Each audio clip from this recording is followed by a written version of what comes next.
Şuların gatı ýöňünden ihlas etdi. Şu ihlas bilerim bilen toýa geldik. Nurjan we Nurjan gelýärik. Nur kağa gelip bir üç olup bir Hiç yok del tu. yok dedim de bir yıl bağışlı. Şuraya geçerik. Geçmeyerik git. Devam edelim. Nurjan amandan hormaty bilen, şunu taganlaty bilen şurada enjebiden toýuna geldik.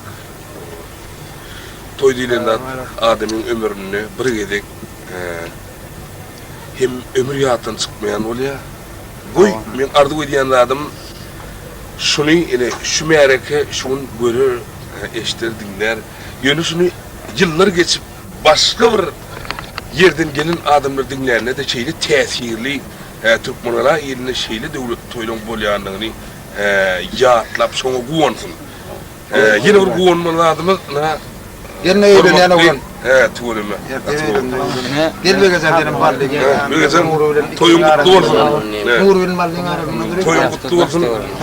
Yine bir guvanmalı adamı oğlanlarına şun Türkmenlara eline şeyli hepimiz şadiyan. Hepimiz keyifimiz goğuyu şu ucu toyun goğu olacak onu ağladıyan attın hocam. Guvanmalı adamı şu ayda yine bir tuğulun bir amancan. Oğlum yakın Nurcan sizin rayonumuzdan bir de katbiye ganiyaz. Nurcan'ım diğer bir oblastımızda, respublikamızda daşarı yurtlarda da şeyle boğulup söyleyen olan bir katbiye ganiyen Ballahacı ağramının nehirlerine düşünüyor, hakkı durmuyor. Yönü şeyle de ödü yani Nurcan'ın ştaydan şeyle ödemini ben bir ganiyen. Katbiye ganiyen. Gelin hem Mehmet Sagaman Avrayılca, Sagaman toy soğulayım. Bir gecen toyun mutlu oldu. İnşallah teyze şunlar ortaya gelir. Aman. Şu adamı yadından çıkmalıya toy dedim de. Nikah toy diyenler hakikaten bardağı cennet görme olurlar. Cay koşu oldu goy. Eyvan koşu oldu onat. Hayvan koşu oldu onat. Maşinin koşu oldu goy. Yani nikah koymuş koşu olmalı. Akbal öğünün ağacı tüyörüyorsun bir de suud edecek ol nikahını koşulun durmadan ol bir de şahitlikten ol ayrılanışlık diye dua ettikler. Şunun için mesela nikah hakkında ol şahirler atırdı tahtakını koşuyorlar bedire, tuğdu yapıyorlar. Yine şahir olmadan ol attırı yapıyor mu? Şahir olmadan şu oruma koşuyor. Yine nikah bir küçük koşuyor. Şunun bir diyarlıkına acayip demedi. Şeyhimiz hem sütü özgürlük bölgeden incik tuğla çıktı. Bir de nodamar karcakta. Eden bir su o da aşağımada duracaklar. Biz karnımızdan oho 20 yaş. Yıllar asırlar geçenler. 30 yaş denen bari kenem o diyidirecek. O da ömür sürsün.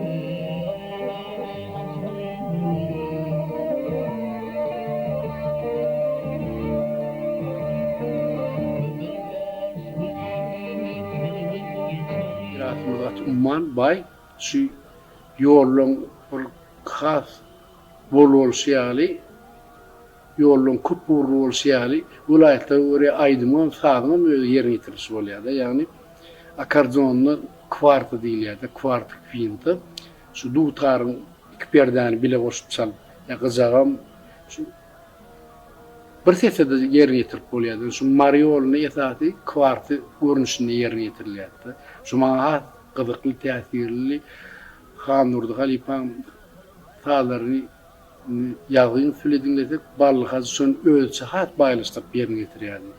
Ne bu sonu dişler bir yılın yakınlaşmak için yok mu? Fırsat olmalı. Oğlum şu fırsatın bütün ömrüne yardımda galiba bir hat bir yakınlaştıran, dostlaştıran fırsat. Yani şu dürül çeçemeleşip oluyor. Akardonu Yankı ismiyali akıl vilayetinde öz oluşlu yerine getirilýär. Bizim halipalarymyzdan, özümizden bunun Mar vilayetinde yankı ismiyali kwarty görünüşünde bir çalınan Mariol bilýärler. Binlezirim elbette bilýär. Şonu elbette bir ýüregimizde şu sunodun birinciden bir ýüregini bir duýmak, gollamak, şonu düşünmek, şu ilkinci fursatda başlanda täsirli bolýar. Şu ballyk hazy şu halk sağlaryny ýerine getirenini men özümçe şu ahal ýoluna ýani öz düşünçesi ýerine getirýär. Şey bir sunod tanıştyrıp da umman dizi kolýanlardy. Kurban ballık acıyıp filan ben şu karnı okurdum aşağı düşüp köyüne kadar balayakam şu karnı okurdum aşağı düşüp bir çeşmecinin boyunda oturkam o da oradan geldi. Hep salamlaşayım onun maşının düşüp şu tabi gümrüğe ettik. Bu yedim daha ettik.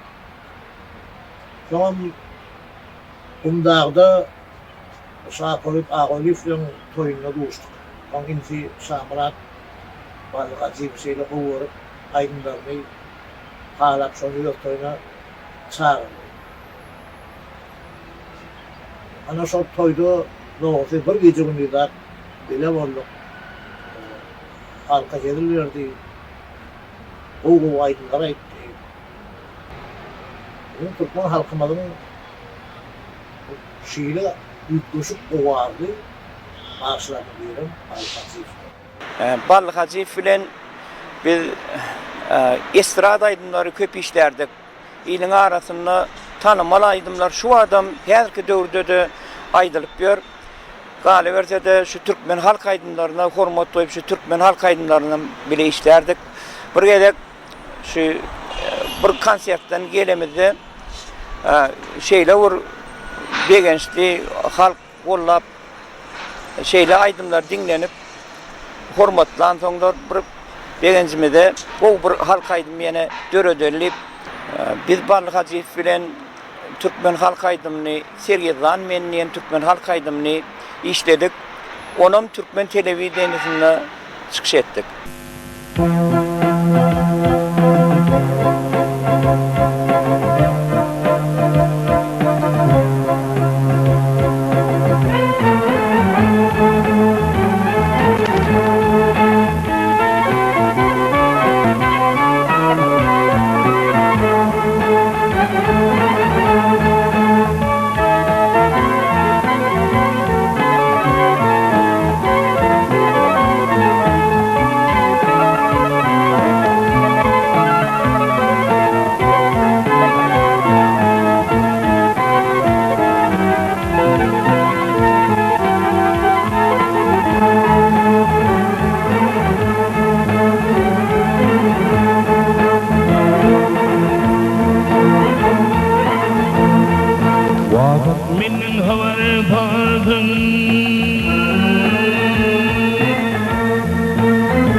ol yar için bir için dildar için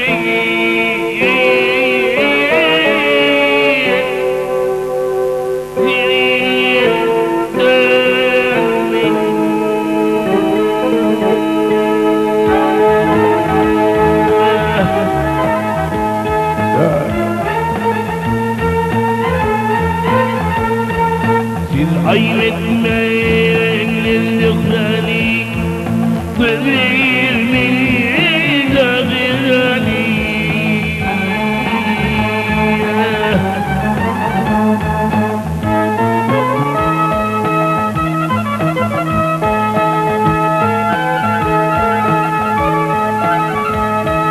Ne değil yatık canali Alar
Şu adama da 2000 yılda hakiki sataşmak mahamiyetler etti.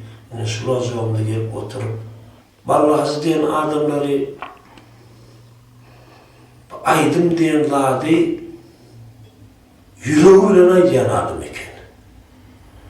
O liboylarda aydamda diyende yürek bilen gururun vermesene yürek bilen aydım edip aytmadan olar iyi kaldırıp bulmaya. Vallahi hakı diyen adamlar ol haktan verilen adam eken. Aydara rahatken vallahi hakı var da aysan önümde oturdu geldi çay şöregiydi. Bana pata verdi. Tuğlana berekelladı.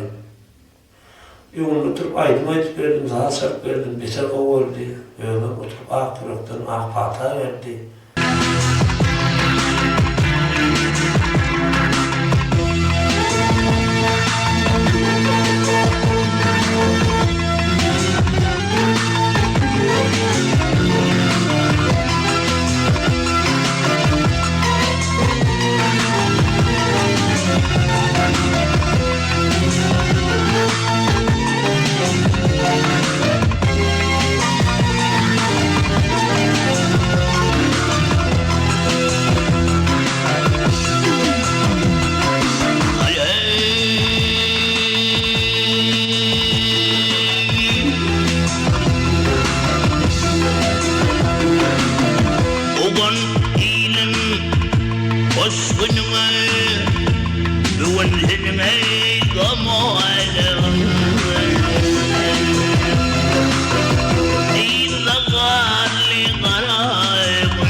Benim gören beni, vallahi seni buna yaatlamalı, keyin yaatlamalı. Onun aydımlarını cemlemeli, şunu öğretmeli, belli bir yakı okul aylarında olayamı, bağışçılıkta olayamı, şu nuskuğu bağışı hükmünü onu öğrenmeli, hemen okulculara öğretmeli, taliplere öğretmeli. Onsuz da vallahi aydımlarını 7 yaştan 70 yaş içinde öyle Türkmen kanı bolan adam vallahi aydımını yöne oturup dinlermeye o katı tehir ulu oluyor adam. Onu bärde görýär, şonuň güýji de, şonuň güýji ol gaty beýik terbiýe berýär halkyna. Gaty uly terbiýe berýär, hemden gaty uly lezzet berýär halkyna. Umma şu ballı halipa barada şu zatlary görülmä mümkinçilik boldy, film etmä mümkinçilik bolanda gaty begenýäs. Şu zatlara uly gadryny bilmeli. Umma ballı halipa ýatlanma, münasip halipa uly işler etdi. Kän aýdymlary üýtgeşik bir ösün derejesine bile miras goýup gitdi. Ballı halipaň bir gaty üýtgeşik tarapy eşden hal zadyny işi bir hindi kino filmlerinden bolsun, umman täze aýdym bolsun, halk aýdym bolsun, birinji eşden zadyny şu wada gaýtalap bilýärdi. Käbir adamlar onu öwrenjek bolup, öwren gaýtalap, ondan öwrenýärsen özümden şeýlede. Kän ýola gaýtalap, ondan kämil derejesine ýetýän şu bally halipa gün dinlenýänlaryny ýa çalp bilmek. Bul Allah tarapyn, Tiwga tarapyndan şu halipamda berilen artykmaçlyk diýip düşünýän. Şeýle üýtgeşiklik wady. Onu ýaly adamlar seýrek bolýardy. Şu eşden zadyny sady bilen, sözi bilen ýa çalp bilmeklik ortaroňa absolutny pamýat diýerler. Şeýle ýady güýçlülük. Ana şolum şoň kämillige gelmegine gaty terbiýe beren artykmaçlygy da bally halipa. Daşyndan adyny eşitip, aýdymyny, owadyny eşitip, näçil gerenden soň oňulan gatnaşmak, işleşmekde has täsirli çoňgur. Yani ilmi dilde awra diýilýär-de, insanlara bolan täsiri bar. Şu aýdym sag geçen ýerlerine, toýda toňda geçen ýerine şoň täsirinden plan çawatlar çykyp bilmez adamlar. Hayırlı täsirler wady. Bolup geçen wagtlarda ýatda diýäňiz näme?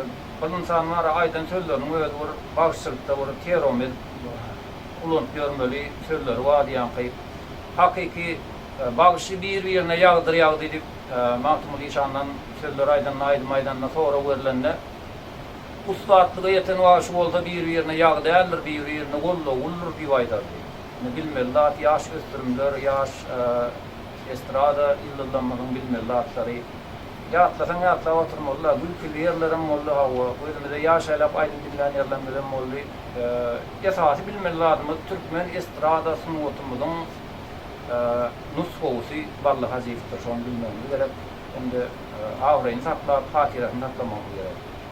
Şirin gatyk bolmalardan şiri ballı hazırlayan dostlar esası şirin bir ovadır yiğidimiz var. Esası gerçek yiğitler. Onun nayvası familyasından bilecekken yönü Pervanı deyip adlandırıyorlar. Şunu daş oldu da ve Pervanı değil yani yaşın sevdiğinin geçiptir diye veştik diye durulmayı diyorlar.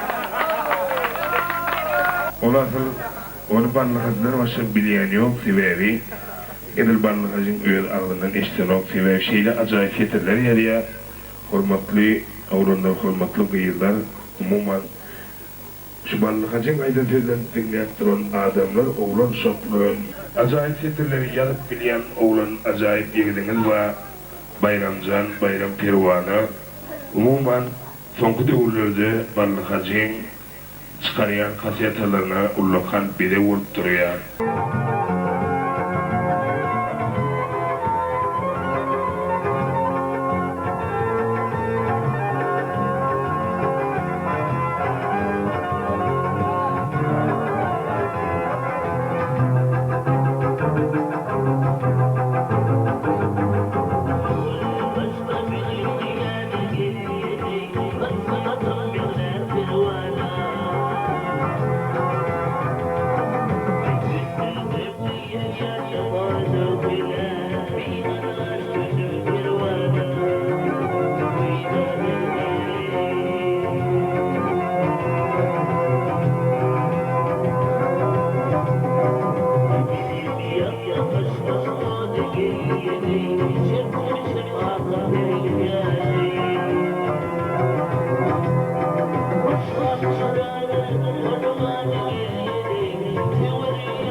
Gündüň ýagyn sünnün öwrülip halypy tutulýan we döwürde şol bile özünden kiçen bolsa sen şonuň öwrünün zadyny Özüňçe baýlaşdyrdyň. Olam halipa bir senetkär, ustady, hormat, şolar ýalrak diýip düşünýär.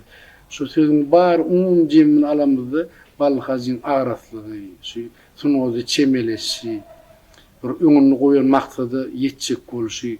Iň esasy adam şu bilse-de şol halipalardan sorap, şonu şeýtsek näil ýerine düşýänini bilerek üç maslahatly sardylar. Vallahi maňa diýdi şu köňümden galym bir duktar berýärme diýdi. Men aýtdym, "Ey bardyjan dedim, bir gidip görende adyňy gitsen gowalaýmadymmy?" Şunun bir göreýin ne diýdi. Onun atam bardyň galym duktar adyn ha diýdim, "Buňa derede diýip, şol ýerini alanyp ýetişdirýär, teýäri bol halifalar onu taşın gaplap alıp barýanlarda şonu duymak gerek. Halifam duymadan, karı duymadan, halkı duymadan bandmot bolunu. O zaman hayran alamırlar var. Tutarda da bir aracık açarlam ayttam men. Tutarda da şey aydınlar bir çalar mı? Onun halk sağlığının halk sağlığı kaptı verdi de var.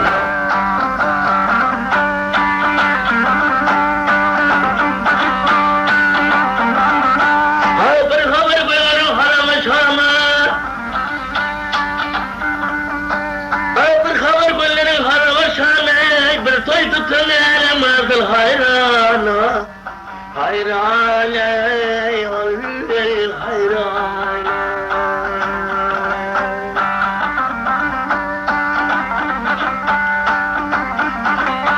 Ağabey'le kırtıklığını çeken bir yana, iki yaşlıların temin gelinçe,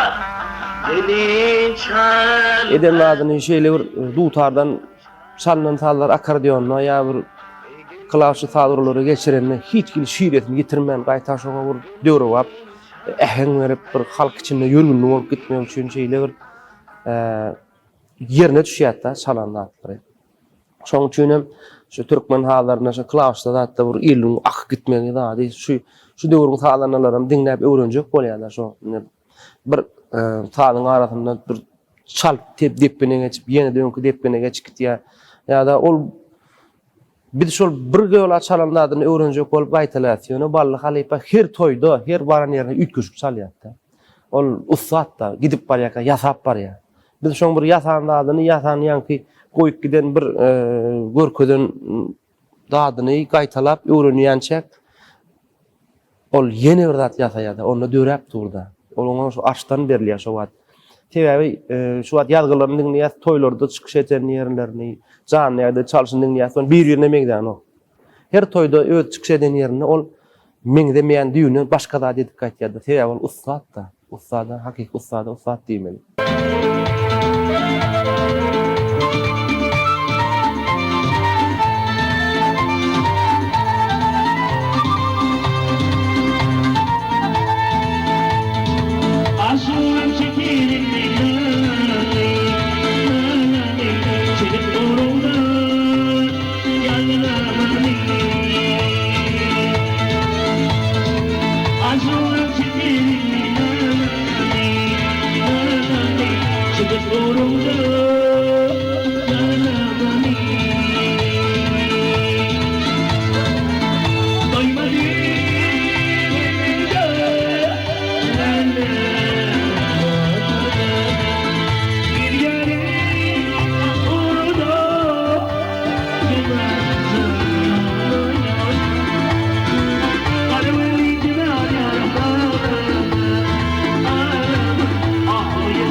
taş tağurlarının ederlikle yerine getirdi.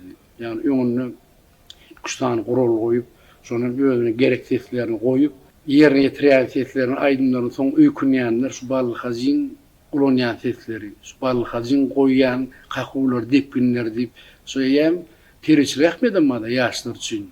Türkmen aydymyň bir halk aydymyny halipalaryň goýuny ýol bardy, ýani aydymyň başyny saat salynýan, onuň ortasyna ýetenne, aydymyň ortasyna çekmelerini soň ýene saat berip, aydymyň soňuny oturanyňy başlaqda diýen aýtalanýar şu düzgünlik. Sony balyk hazin soňuny käýdym uzorak bolsa, estradada ol ýoýdun bolana halipalarymyzdan elbetde maslahat taşýardyk.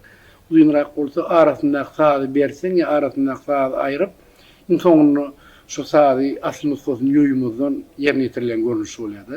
Sonra belli saatlar bolsa, ýani adyp geçen halipalarymyz Recep Muhammed Ulu, Kur'an Murad Davaşyp, Sari Hekim, şu aydymyň soňuny çalmadym hadip garaşýar. Şu balyk hazin şolar ederlikle yerine getirýärdi. Şu aydymyň saatini aslyny sözün ýolumyzdan özüne ýakyn görýän odanca arasyny üçin berýär, şu balyň aydymyň soňuny şu taýyn çalýar, hatam ýerine düşýärdi. Özüne maraşýar, dinleýijilere maraşýar. Elbetde usatlygyň alamaty. Usat olmasaň odatlar aýdyp durkan çalmak ol. Gaty uly zihni talap edýär, hem zähmet talap edýär.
Rus dilimi olim, Karayıncık Ovasynyň ýaşaýjy aklymy kekin tarapyndan ýazyldy diýen. Indi şunun raha işletdi da okap bereýin diýdi. Okap bereýin. Barla hacı hakda burun edilse, öz-özünden himlenersin aydymy. Sözlerini bilmesen aydymyň eger himlenersin onuň çalan saati. Türkmen sunnatynyň beýik nusrasy, halk aydymlarynyň hak halifasy. Barlanla süýjü şirin zalaryň hem eýesi hem de kämil ustasy. Şükür edýän beýik Tanra müňdewir. Berdi bize aydym saatyň ägirdin. Halifalaryň ýolunu dowan etdirip geçişdirdi munça inçi şäherdi. Toy tomukda, tomoşoda, bayramda ýanlanyrdy maltun ulyň sözleri. Molla nefes keminäniň mätäjiň tissanlaryny beýan etdi kıssasy. Gyrmady, aşyk men, aynan jemalym, dilber beýdar hemde murgat gulleri. Damaryna türkmen gany akýanyň ýanlansa iňlener olan dilleri. Şarkı pelep göz şarkını aylap dur, aydym saatyň ýüreklerde gaýnap dur. Bir ýerlerde eşidilýär aydymyň ballahacı diýip diller gurlap dur.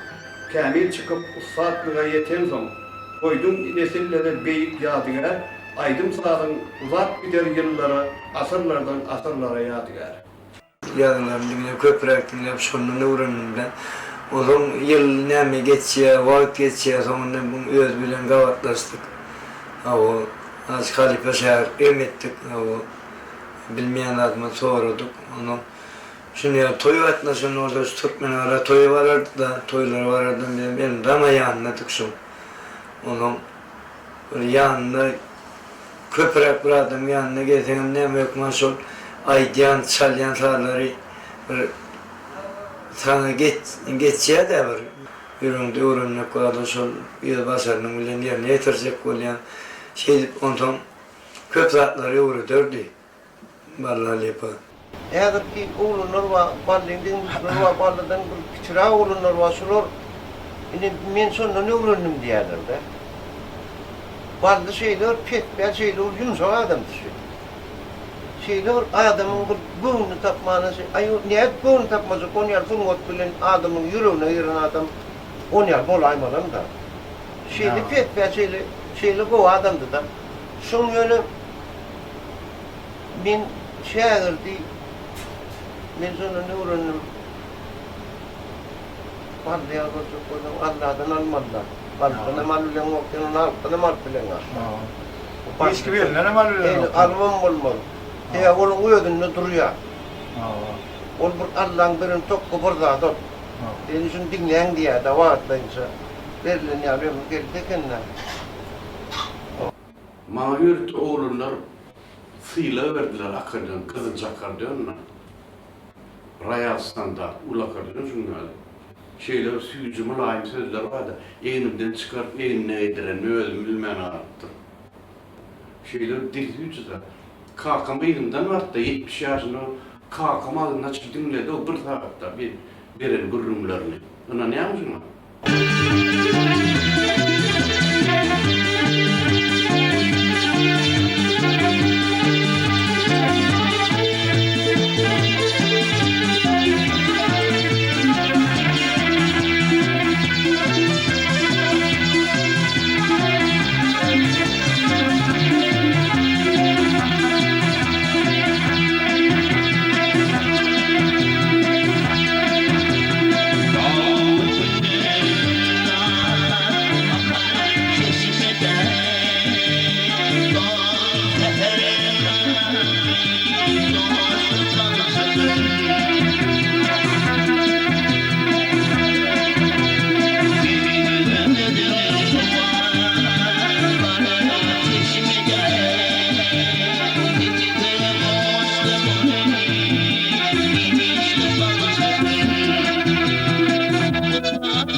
Ballı Hazin, buraya mı onun iyinin doğamı olsun diye, oğlu aydiya, oğlum aydık diyor, yönü ballı, etçeklerden etti, Ullukan yadigarlık koyup gitti Türkmenlere, Katı Beyik yadigarlık koyup gitti, Şuluriya'daki büyük adi, büyük insanlar, başka da Türkmenimizde, başka da Şuluriya'da şahsiyetler var, başka da sunut aleminde, medeniyet aleminde, alımda, bilimde, her oradan şu Ballı Hazin dereceli yani belin dereceye yeten Türkmenler var.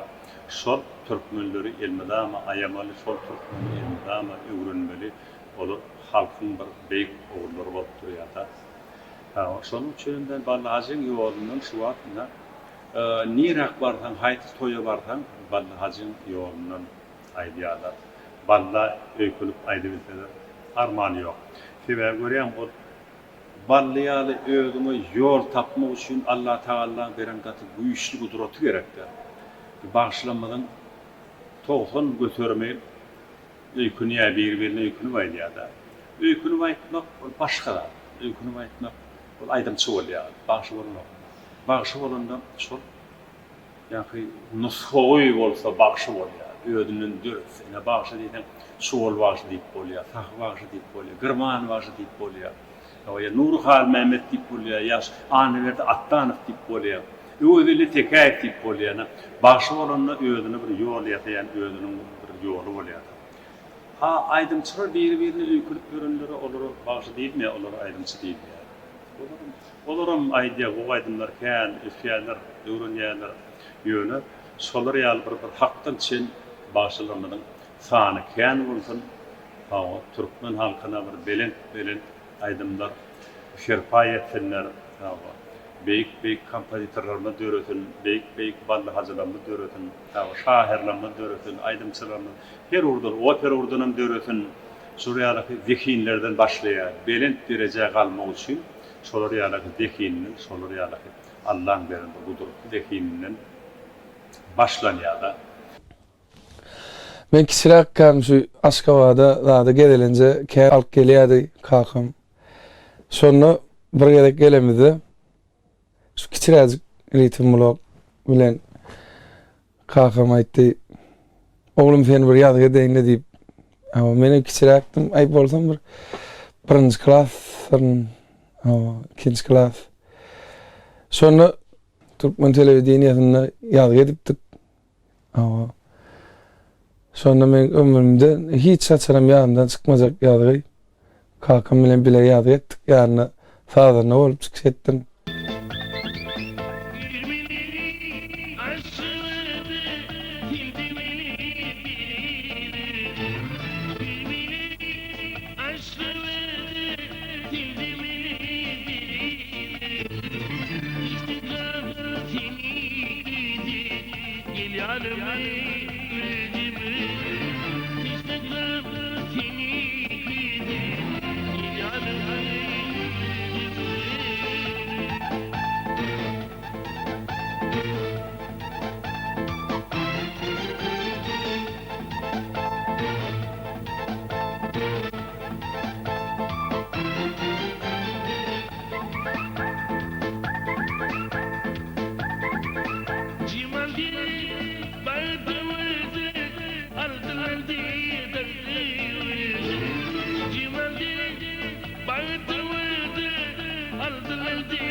Bizim toyumuz koşa toyu düğünlü, koşa toyu vardı.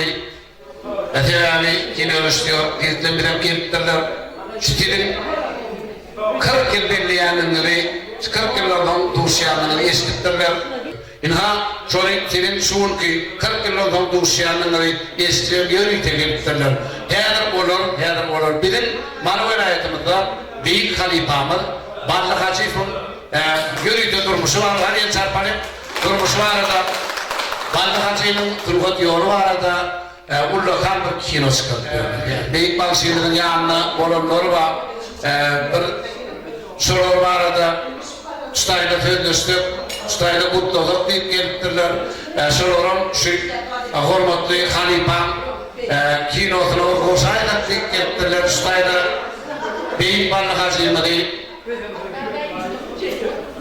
yaratılan kino çıkarıyan yiğitler, bütün malu şahı cahan inanlarının büyük hormatlı kıraatlaşının Ballı Hacı'yı yaratılan gelinlikler için kimmeyenin ardından, Ustayla gelinliklerin ardından, yiğitlerin yaşlanmanın ardından minnettarı bitireydi. Andırın çarpayın, büyük Ballı Hacı 40 yıl Türkmen halkına koyup giden büyük kompozitör, büyük bağışı, büyük senaryocu, büyük aydın yarıcı, ne mi diyeceğim şu adıma geçip dur.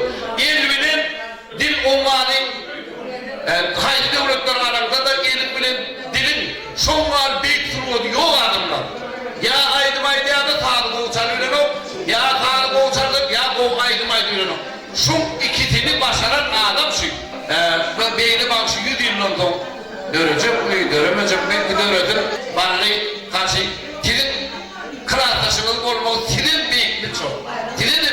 Dilin de büyüklük. Kimin kıraatlaştığıyla Ballı Hacı kıraatlaştığıyla her bir tanımayan yok şu an. 7 yaşlı 70 yaşlı tanımayan yok. Şu bağışıyla diyemediğilik yaşa çıkıyordlar. Tavurum. Berekeller. Bu işe diyenler. Bu işe diyenler.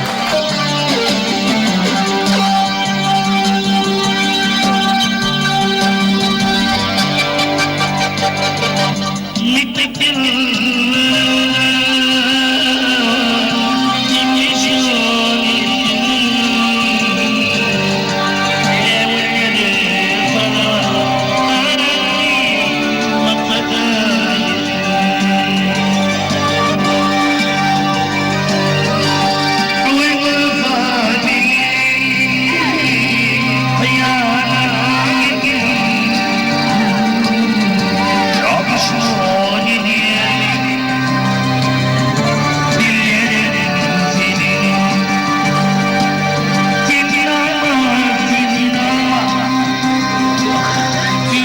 mektep billarim diyen aydymyny. Oňam kän halipeler aýtdy. Menim gowar ýadym, kiçilikdenim dinleýärdim şol aýdym onu. Arzu var sadandan. Arzu Hudaý berdi. Onu hazır diýdi şu mektep billarim balla halipe aýdan aýdymma diýdi mektep billarim.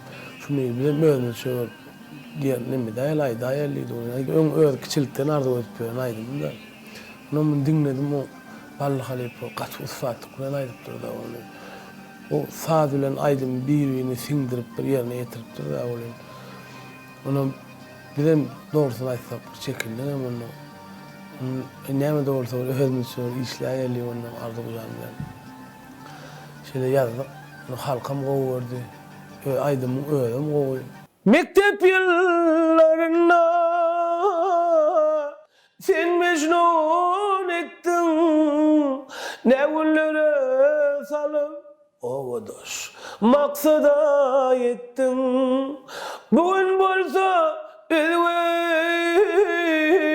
hayala gittin. Yapışman edýämi kılatmış dillerin senin.